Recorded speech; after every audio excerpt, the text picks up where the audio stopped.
नमः शिवाय, जय माता दी। कैसे हैं आप सभी लोग? आई होप आप स्वस्थ हैं और अच्छे हैं। आज मैं जानकारी लेकर आई हूँ हरियाली तीज की। हरियाली तीज जो श्रावण मास के शुक्ल पक्ष की तृतीया तिथि को कहा जाता है। इस साल जो हरियाली तीज है वह 19 अगस्त को मनाई जाएगी। इसे श्रावणी तीज भी कहा जाता है। इस दिन सुहागन महिलाएं अपने पति की दीर्घायु के लिए व्रत करती हैं और भगवान शंकर और माता पार्वती की पूजा भी करती हैं। कुछ स्थानों पर कुंवारी कन्याएं भी अच्छा वर पाने के लिए यह तीज का व्रत करती हैं। हरियाली तीज पर महिलाएं अपनी सखियों के साथ मिलकर पेड़ पर झूला डालती हैं, साथ में सावन के जो लोक गीत होते हैं उन्हें गाती हैं और त्योहार की खुशियां मनाती हैं। इस दिन हम देखते हैं हरियाली तीज वाले दिन जो महत्व होता है वह हरी साड़ी या हरी रंग के कोई भी वस्त्र पहनने का प्रचलन होता है और हमें साथ में पहननी होती है हरी हरी चूड़ियाँ। आइए जानते हैं कि हरियाली तीज का महत्व क्या है, शुभ मुहूर्त और पूजा विधि क्या है। इससे पहले मैं आगे बढ़ूं, आपसे विनती करती हूं कि आप इस वीडियो को लाइक करें, चैनल को सब्सक्राइब अगर नहीं किया है तो कर लीजिए और वीडियो को शेयर भी कीजिए। तो बात करते हैं हरियाली तीज के महत्व की। हरियाली तीज को ऐसा माना जाता है कि यह व्रत सबसे पहले माता पार्वती ने भगवान शंकर के लिए पति के रूप में पाने के लिए किया था। इस व्रत को करने से पति की दीर्घायु के साथ साथ संतान प्राप्ति की इच्छा भी पूरी होती है। इस व्रत को करने से महिलाओं को शिव पार्वती जैसा अखंड सौभाग्य प्राप्त होता है। हरियाली तीज प्रमुख रूप से पश्चिम उत्तर प्रदेश में, हरियाणा में, पंजाब में और राजस्थान में मनाई जाती है। जो हरियाली तीज का पर्व है वह देखा जाए तो भगवान जो शंकर हैं और माता पार्वती ने पुनर्मिलन का जो प्रतीक होता है वह माना जाता है। पौराणिक मान्यताओं के अनुसार माता पार्वती ने भगवान शंकर को पति के रूप में पाने के लिए यह किया था व्रत और शंकर को अपने पति के रूप में प्राप्त करने के लिए 108 जन्मों तक का कठोर तप किया था माता ने। इस कठोर तप के बाद भगवान शिव ने माता पार्वती को पत्नी के रूप में स्वीकार किया था। ऐसा भी कहा जाता है कि यह हरियाली तीज के दिन अर्थात श्रावण माह के शुक्ल पक्ष की जो तृतीया तिथि पर यह हुआ था। इस दिन भगवान शंकर ने माता पार्वती को अपनी पत्नी रूप में स्वीकार किया था। और ये जो माता पार्वती जी के पूजन से सुहागिन महिलाएं इसीलिए माता पार्वती की पूजा करती हैं। जो सुहागिन स्त्रियां होती हैं उन्हें सौभाग्य पूर्ण जीवन और उनके पतियों की लंबी आयु की प्राप्ति भी होती है। जैसा कि आप जानते हैं इस दिन हरे रंग के वस्त्र पहनने का बहुत ज़्यादा महत्व होता है। हरी साड़ी के साथ हरी चूड़ियाँ पहनने का प्रचलन होता है और इसे सौभाग्य का प्रतीक माना जाता है और इससे जो परिवार में है खुशहाली आती है। हरियाली तीज का व्रत करने से महिलाओं को बहुत ही ज़्यादा जीवन में उन्नति तरक्की मिलती है, उनके पति को उन्नति तरक्की मिलती है। तो बात करते हैं हम हरियाली तीज की जो पूजा विधि है वह क्या है। हरियाली तीज के दिन महिलाओं को सुबह जल्दी उठकर स्नान कर लेना चाहिए और नए वस्त्र पहनने चाहिए। इसके बाद 16 श्रृंगार करें और पूरे दिन व्रत करें। भगवान शंकर जी और माता पार्वती जी की पूजा करें।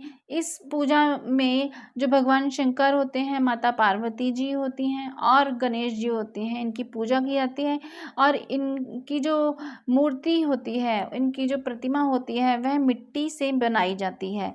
मिट्टी के शिवलिंग बनाया जाता है, मिट्टी की माता पार्वती जी और गणेश जी बनाई जाती हैं और फिर उनकी पूजा की जाती है। पूजा के लिए एक चौकी पर लाल कपड़ा बिछाकर शिव परिवार के प्रतिमा स्थापित करें। भगवान को भी नए वस्त्र पहनाएं और पूजा सामग्री भगवान को अर्पित करें। और उसके बाद हरियाली तीज की जो कथा होती है वह करना बहुत ही ज़्यादा महत्वपूर्ण होती है। कथा करके यह पूरा संपन्न हो जाता है। हरियाली तीज का जो व्रत होता है, आरती करके भगवान को आप भोग लगा सकते हैं। आपने पूजा है बहुत ही सिंपल तरीके से अगर आप करना चाहते हैं वैसे कर लीजिए। बहुत ही ज़्यादा आडंबर की इसमें आवश्यकता बिल्कुल भी नहीं होती है। और जो हरियाली तीज की परंपरा के अनुसार जो हरियाली तीज के अवसर पर महिलाओं को ससुराल से मायके बुलाया जाता है। जी हाँ, कई जगह यह रिवाज होता है कि हरियाली तीज के अवसर पर महिलाओं को ससुराल से मायके बुलाया जाता है। हरियाली तीज से एक दिन पूर्व सिंजारा मनाने की परंपरा भी होती है इस दिन, और इस दिन ससुराल के पक्ष से नवविवाहित जो होती हैं स्त्रियां, उनको वस्त्र, आभूषण, श्रृंगार का सामान, मेहंदी और मिठाई भी भेजी जाती है। इस तीज के अवसर पर मेहंदी लगाना अत्यंत शुभ माना जाता है। महिलाएं और युवतियां अपने हाथों में मेहंदी लगाती हैं, और साथ ही हरियाली तीज पर पैरों में आलता भी लगाया जाता है। जी हाँ, सुहागन महिला अगर है और अगर पैरों में आलता न लगा हो इतने अच्छे शुभ दिन में, तो यह शोभा नहीं देता। आलता अपने पैरों में सुहागन महिला अवश्य ही लगाएं। यह सुहाग की निशानी होती है। सुहाग की देखा जाए तो हमारी निशानी मेन होती है, वह हमारी माथे की बिंदी होती है, हमारी मांग में भरा हुआ सिंदूर होता है, हमारे हाथ में जो कांच की चूड़ियाँ होती हैं, और हमारे बिछुए और साथ में पायल, और जो सबसे आपने हर जगह देखा होगा वह होता है आलता।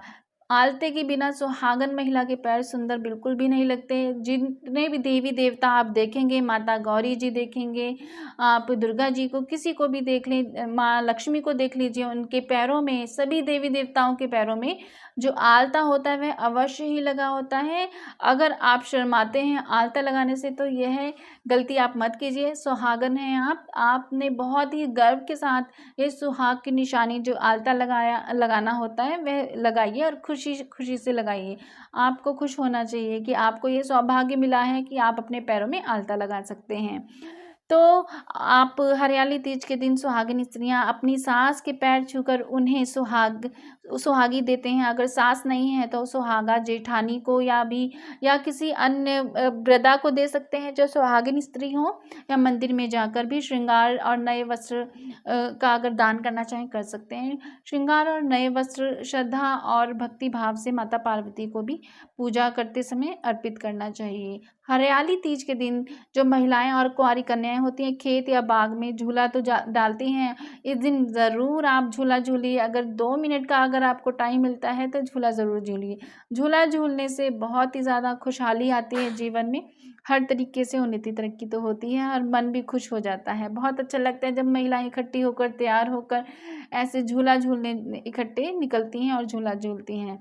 तो तीज के जो त्यौहार को साल में 3 बार मनाया जाता है दोस्तों, जो इस प्रकार से है हरियाली तीज और कजरी तीज और हरतालिका जो तीज होती है वह।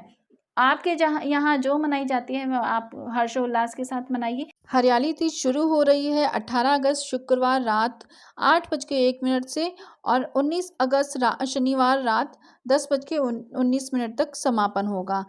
और इसमें जो पूजा करने का है योग है, शुभ मुहूर्त है, वह है आपका सुबह 7:30 से 9:08 में, और दोपहर में 12:25 से शाम को 5:19 तक आप शुभ मुहूर्त में पूजा कर सकते हैं।